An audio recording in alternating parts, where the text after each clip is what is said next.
Hello, మనమైతే కొన్ని మొక్కలు రీపాటింగ్ చేద్దాం అనుకుంటున్నాను. ఇదిగోండి, ఇవి వచ్చేసి గోరుచిక్కుడు మొక్కలు అనమాట. ఈ యొక్క గోరుచిక్కుడు మొక్కలు కూడా ఇంకా దీనికి స్పేస్ చాలా తక్కువగా ఉంది.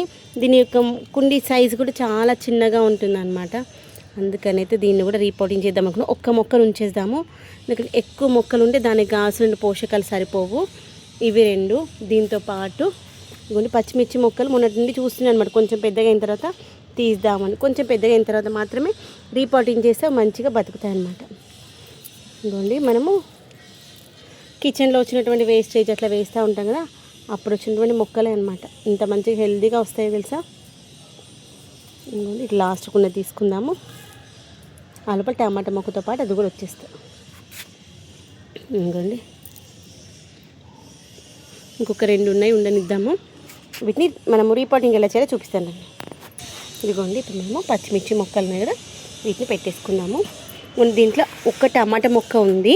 ఈ టమాటా మొక్క ఉన్న సైడ్ కాకుండా ఇంకొంచెం డిస్టెన్స్లో పెట్టేసుకుందాం. ఫస్ట్ ఇట్లా ఫింగర్తో ఒక హోల్ చేసేసి దీన్ని ఇలా లోపలికి పంపించేద్దాము. ఓకేనా.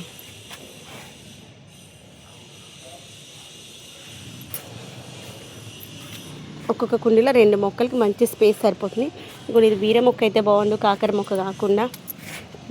దీంట్లో కూడా టమాటా మొక్క అయిపోవడానికి వస్తుంది. ఈ మొక్క గ్రోత్ వచ్చే లోపల మనకి పచ్చిమిర్చి మొక్క కూడా మంచిగా ఎదుగుతుంది.